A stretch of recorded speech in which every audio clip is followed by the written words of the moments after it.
Happy Friday! Today I wanted to discuss IUDs. So IUDs have been around for a very long time, since the 1950s, and they've had a variety of different versions, and now we've come up with a really nice streamlined version. We have IUDs that can last up to 10 years. That's the copper IUD or the Paragard. And then we have IUDs that can last anywhere between 3 to 7 years. We have the Liletta, which has indications for up to 7 years.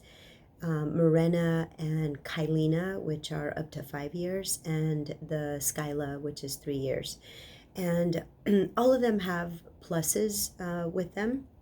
Obviously the Paragard, if you're looking more for long-term coverage, and if you're looking for something that doesn't contain any hormones, then the Paragard is a great option for you.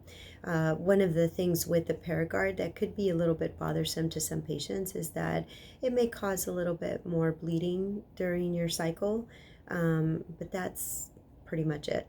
The Liletta is great because it's good for 7 years, currently has the indication for 7 years, and it has the same amount of hormones that you would have in the Mirena. The Mirena IUD is good for 5 years. We use it not just for contraception, but we also use it in patients who have heavy bleeding and really are looking for another alternative other than surgery. We also use it in patients who have a history of simple hyperplasia, not complex hyperplasia. But if you're looking for more long-term progesterone coverage, or women who have estrogen dominance, if you guys have seen before in some of my other videos where I talk about the formation of endometrial polyps, so progesterone IUDs are really good to prevent that, because it essentially dries out the inner lining of the uterine cavity. I wanted to focus today on the Mirena and the Kylena, and the difference between the two. They're both good for 5 years. The only difference is that they dispense a different amount of hormone. So sometimes patients who want to have a period, they choose the Kylena because you may still have a little bit of a cycle with the Kylena.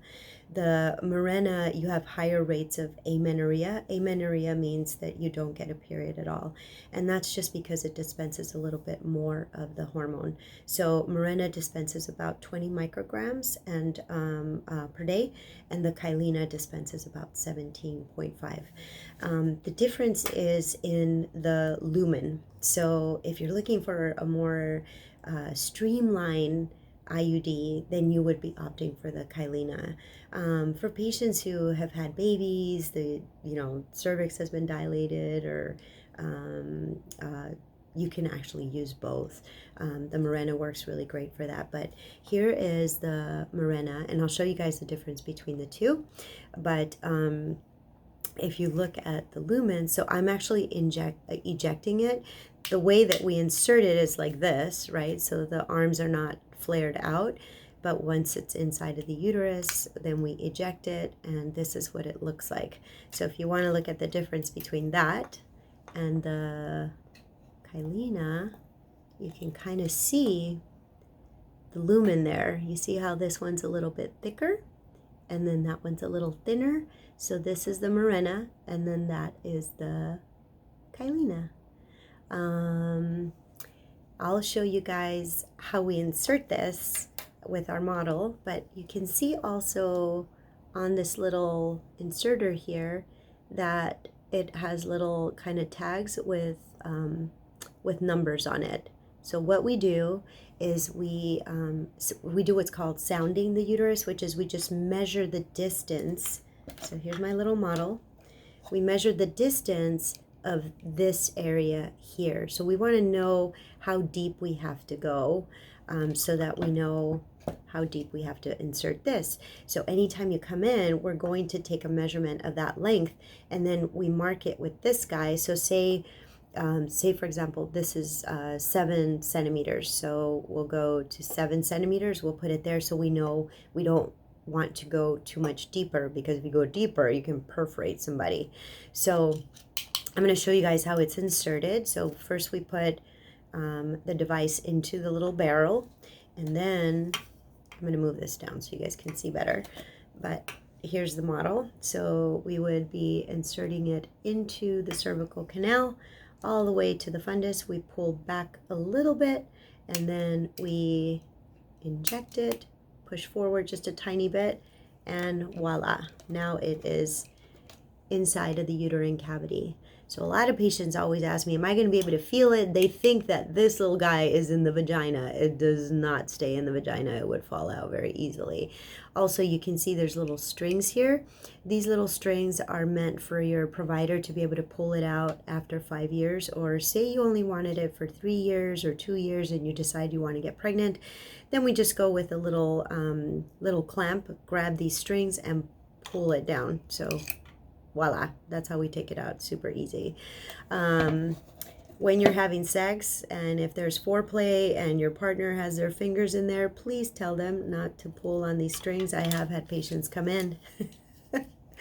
Their partner was like, what the hell is that? And they pull it out. So just make sure you warn your partner if you have an IUD not to pull on those strings. And that's it. That's the difference between the two. I'll show you guys what the Kylina looks like in there. It's pretty much the same, but again, just a little bit more streamlined. We go in, pull back a tiny bit, inject, and there it is. Okay, so that's IUDs for you guys. One of my favorite birth control options. Why? Because compliance is much better. So birth control only works as good as you take it. So I find that if patients have implantables like the Nexplanon, which we'll go over, and also just other different types of hormones that are permanently, not permanently, but just kind of in there a little bit longer, the compliance is much better. And so the rates of pregnancy are very, very low. All right, you guys have a good weekend. I hope you enjoyed this segment.